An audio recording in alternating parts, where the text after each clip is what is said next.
Stardew Valley's unique art style is stunning, as we're all aware.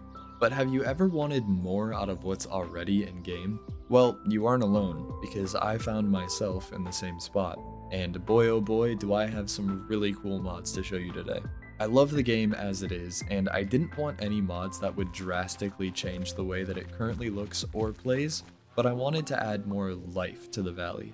And that's why today I'm going to be covering 10 visual overhaul mods that add to the game's aesthetic without changing or taking away from its initial charm. As always, links for each mod can be found in the description below. Okay, that's enough rambling out of me, let's jump into the mods. The first mod that I'd like to cover is Dynamic Nighttime by Kei Nakamura, and I probably pronounced that wrong. So this mod is a fantastic change from the extremely stark time changes in vanilla Stardew.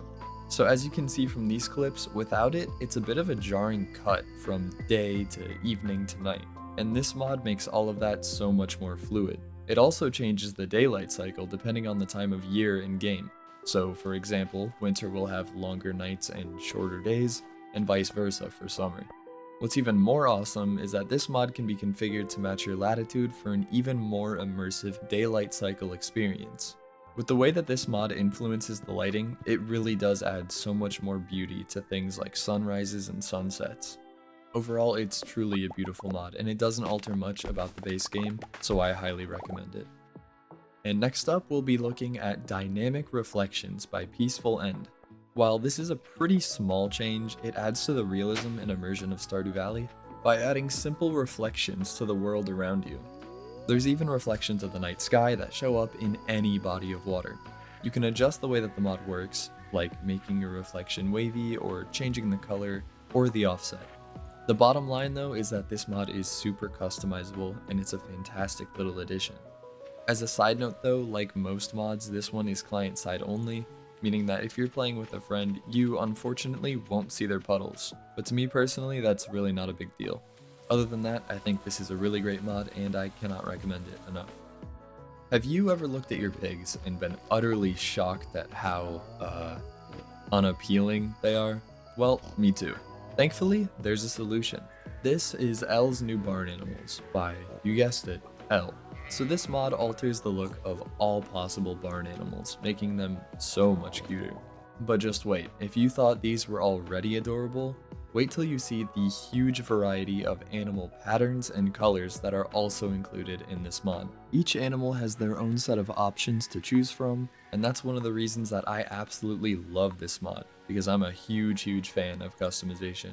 Overall, I really think it elevates the barn animals while maintaining their token cute but goofy style. And let's be honest, you can't even compare this pig with that thing. Next up is yet another mod by Elle, and this one is Elle's New Coop Animals. Similar to the barn animals, if you aren't the biggest fan of their original look, this mod is for you. Once again, every Coop animal was adjusted here to be the cutest little version of themselves that they can possibly be. Personally, I'm a big fan of these changes, especially the duck, which comes with a male mallard option, and I feel like that just really makes them look like actual ducks. And of course, just like last time, each animal comes with a bunch of colors and patterns to choose from. All in all, these two mods paired together are a great addition to any farm, and they really do take the look of your livestock to a higher notch.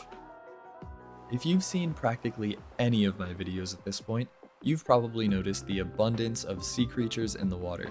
Visible Fish by Shikurika, I probably also pronounced that one wrong, shows any of the currently catchable fish in the water around you.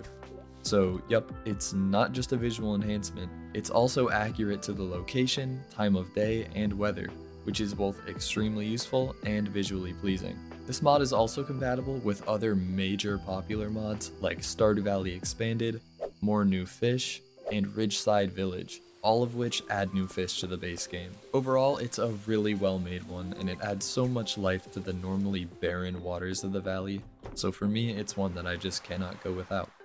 Speaking of adding life to areas that are otherwise kind of devoid of them, Wild Animals by Small Human is an absolutely mind-blowing mod.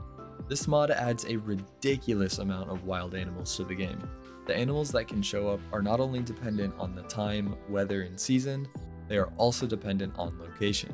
And oh man, there are a lot of them. This mod makes it so that Stardew Valley is just teeming with life no matter where you go, and I cannot get over it.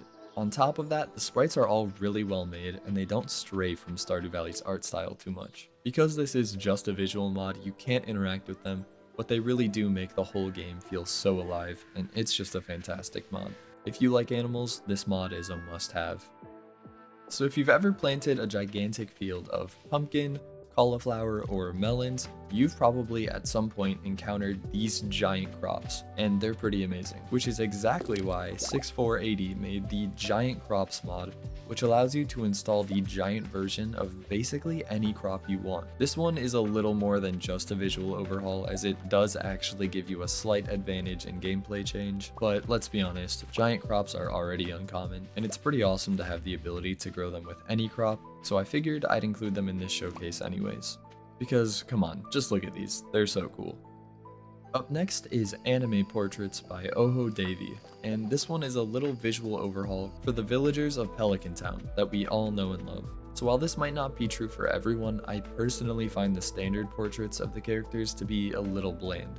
These, on the other hand, really add a lot more personality to their expressions, and just a lot more detail to them overall, which for me is always a good thing. This mod is also compatible with Stardew Valley expanded characters, you just need to install those as additional add-ons.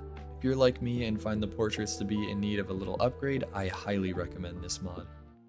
So our final two mods are going to be on the smaller side, but that's not necessarily a bad thing at all, because there's still some really great ones that definitely improve the game's visuals, even if ever so slightly.